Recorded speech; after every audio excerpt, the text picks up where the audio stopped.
Assalamualaikum warahmatullahi wabarakatuh dan selamat sejahtera kepada murid-murid semua, pelajar saya semua.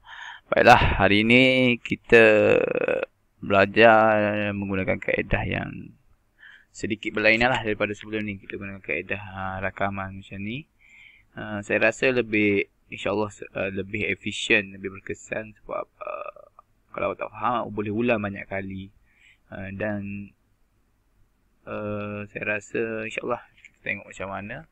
Jadi tanpa melengahkan masa lagi, hari ini kita akan belajar iaitu subjek Bahasa Melayu tingkatan 5. Tajuknya adalah peribahasa.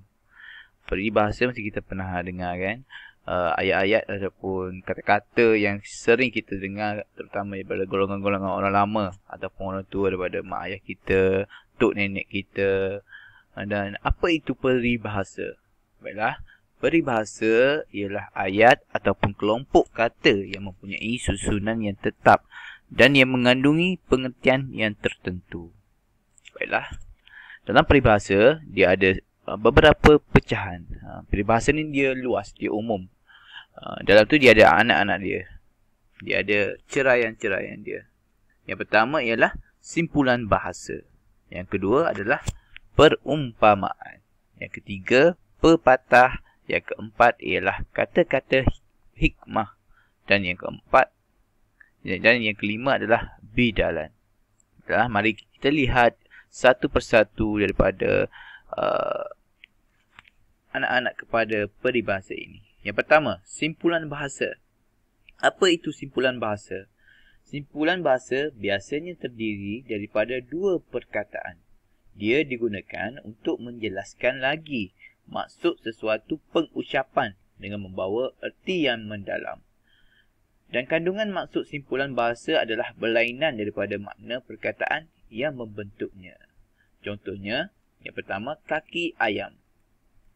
Kaki ayam maksudnya, maksud simpulan bahasa ini maksudnya ialah tidak memakai kasut. Okey, baiklah kita lihat kan. Kaki ayam. Kaki ayam.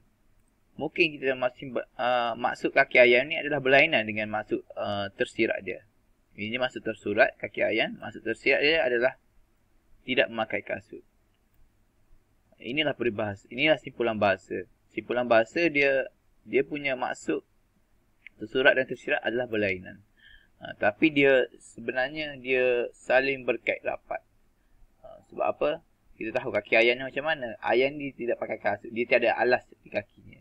Jadi samalah untuk maksud tersiratnya, kaki ayam digunakan untuk orang yang tidak memakai kasut, yang tiada alas di kakinya, sama ada slipar ke ataupun kasut lah. Yang seterusnya contohnya air muka. Air muka maksudnya maruah ataupun gambaran perasaan seseorang. Dan yang ketiga, contoh simpulan bahasanya ialah durian runtuh. Maksud di durian runtuh ialah keuntungan yang tidak sangka. Ialah durian runtuh kan. Kita boleh kaitkan dengan alam lah benda ni, durian runtuh. Kita boleh kaitkan simpulan bahasa ni dengan aspek ataupun konteks persekitaran kita. Durian runtuh kita tahu orang sangat-sangat menanti-nantikan durian sebiji ataupun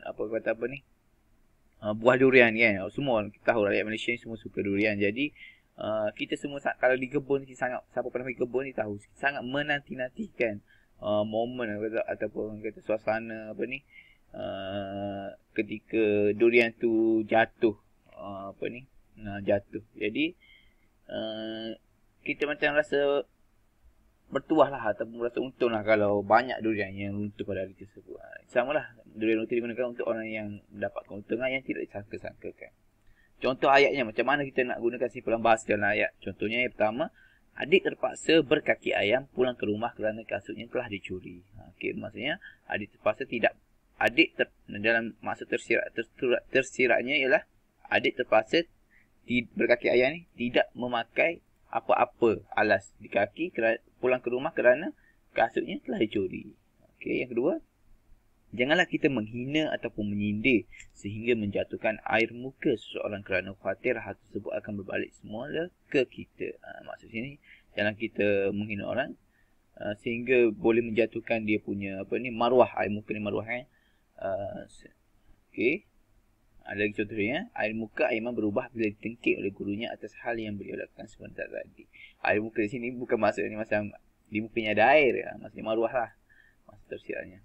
Peneroka Felda mendapat durian runtuh daripada kerajaan kerana usaha gigih mereka dalam pengeluaran sawit. Okey, baiklah. Seterusnya, peribahasa yang seterusnya adalah bidalan. Bidalan mungkin jarang kita dengar kan. Jarang kita dengar konsep bidalan. Tapi sebenarnya dalam sedar tak sedar kita selalu gunakan atau kita selalu mendengar orang ucapkan bidalan ini. Apa itu bidalan? Bidalan merupakan susunan kata yang berupa nasihat tentang perkara-perkara yang benar. Contohnya, sediakan payung sebelum hujan. Maksudnya, beringat sebelum kita mendapat kesusahan. Ialah kita sediakan payung sebelum hujan ni supaya kita kita tak basah. Kita beringatlah, kita berwaspada dengan walaupun kita tahu cuaca macam mana, petang ni contoh hujan ke, panas ke. Jadi, in case dalam situasi tu, lebih baik kita sediakan je lah payung. Mana tahu kalau hujan ni, kalau sehari hujan, at least kita ada payung, kita tak basah. Macam tu lah maksudnya. Dengan maksud yang tersiratnya, beringatlah sebelum mendapat kesusahan. Kita perlu beringat. Kita perlu contohnya sediakan wang kecemasan. Kita nak tahu esok kita ada apa-apa emergency yang nak gunakan kan. Ada emergency, kita boleh guna duit tu. Itulah. Jadi contohnya, adat periuk berkerak, adat lesung berdedak. Maksudnya jika ingin hidup mewah, perlulah berusaha. Contoh yang ketiga bagi bidalan ialah membuang garam ke laut. Maksudnya membuat kerja yang sia-sia. Ialah kita buang garam ke laut Tak ada rasa apa-apa sebab air laut tu kan masin dah. Jadi kalau kita buang garam ke dalam laut tersebut, tak ada efek pun tak ada kesan apa-apa pun terhadap air laut tu, rasa air laut tu. Samalah dengan dalam konteks manusia pula, membuat kerja yang sia-sia. Contoh ayatnya ialah Puan Alia menasihati anak-anaknya supaya berjimat cermat dan menyimpan wang untuk kegunaan di masa hadapan. Seperti kata bidalan, sediakan payung sebelum hujan. Okay. Yang seterusnya, yang kedua, contoh bidalan seterusnya ialah Perdana Menteri menyuruh rakyat agar tekun berusaha demi meningkatkan lagi penghasilan negara kerana adat periuk berkerak, adat lesung berdedak. Contoh yang seterusnya, nasihat yang diberikan oleh guru kaunselor kepada pelajar itu ibarat membuang garam ke laut kerana dia sengaja mengulangi perbuatannya selepas sesi kaunseling dijalankan. Okey, nampak sini maksudnya dia sudah nyatakan bahawa nasihat yang diberikan oleh guru kaunselor itu adalah sia-sia, seperti membuang garam ke laut. Kita tahu buang garam ke laut ini adalah perbuatan yang sia-sia. Okey, peribahasa yang ketiga adalah perumpamaan. Apa itu perumpamaan? Perumpamaan ialah susunan kata yang indah, ringkas dan kemas serta mempunyai maksud yang tersirat. Biasanya perumpamaan ini dimulai dengan perkataan seperti bab, ibarat, bagai, seperti, umpama dan laksana. Contoh perumpamaan ialah bagai aur dengan tebing. Maksudnya tolong-menolong di antara satu sama lain. Bagai aur dengan siapa yang pernah bermain di tepi sungai dia tahulah tebing dengan aur. Aur ni adalah dia macam akar pokok bambu buluh ya. Pokok buluh. Akar kepada pokok buluh dia biasanya dia akan mencengkam tanah-tanah di kawasan tebing tu. Maksudnya dan dia saling tolong menolong lah. Akar aur tu dia mencengkam tanah di kawasan tebing tu supaya dia tidak jatuh ke dalam sungai, supaya dia tidak tumbang. Dan tebing pula perlukan akar pokok aur tu supaya ia dapat bertahan, tidak runtuh. Saling bekerjasama lah. Di situ kita nampak konsep bekerjasama. Seterusnya, bagai menatang minyak yang penuh. Maksudnya memelihara anak dengan penuh kasih sayang. Bagai isi dengan kuku, maksudnya sangat karib. Ini biasanya dikaitkan dengan orang yang bersahabat ataupun orang yang berkasih-kasihan lah. Seterusnya adalah seperti mencurah air ke daun keladi.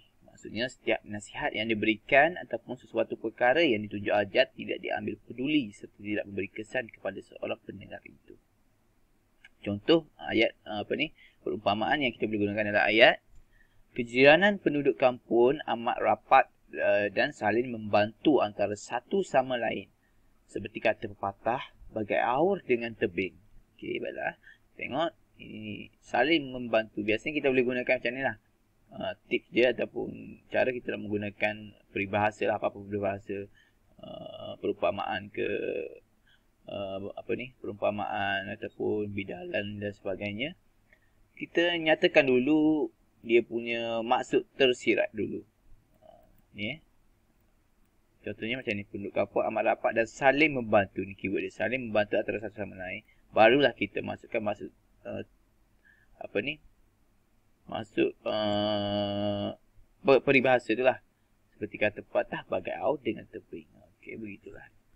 Yang kedua ialah Encik Ahmad dan isterinya menyayangi serta menjaga anak pertama mereka itu bagai menatang minyak yang penuh. Yang ketiga contohnya, persahabatan antara Hafiz dan juga Daniel yang akrab bagai isi dan kuku, kerana mereka telah berkawan sejak di bangku sekolah hinggalah kedua-dua mereka sudah berumah tangga. Yang keempat, segala nasihat ibu kepada abang seperti mencurah air ke daun keladi kerana abang masih mengulangi kesilapan yang sama. Okey. Abang ni dia selalu buat kesilapan yang sama. Jadi sia-sialah nasihat ibu ni. Ni seperti mencurah air ke daun keladi ni, dia sama maksud ataupun sinonim dengan maksud bidalan tadi, membuang garam ke lautan. Maksudnya perbuatan yang sia-sia. Okey, peribahasa yang seterusnya adalah pepatah. Pepatah ni apa dia? Pepatah adalah susunan kata yang menjadi sebutan berkaitan dengan sesuatu peristiwa dalam kehidupan masyarakat sehari-hari. Dan kata-kata ini menjadi pedoman kepada masyarakat dan bentuknya adalah berkerat-kerat dan berpatah-patah. Pepatah ni lah. Pepatah, Bapa Borik Anak Rintik. Contohnya maksudnya perilaku atau perangai seorang anak yang sama seperti ibu dan ayahnya.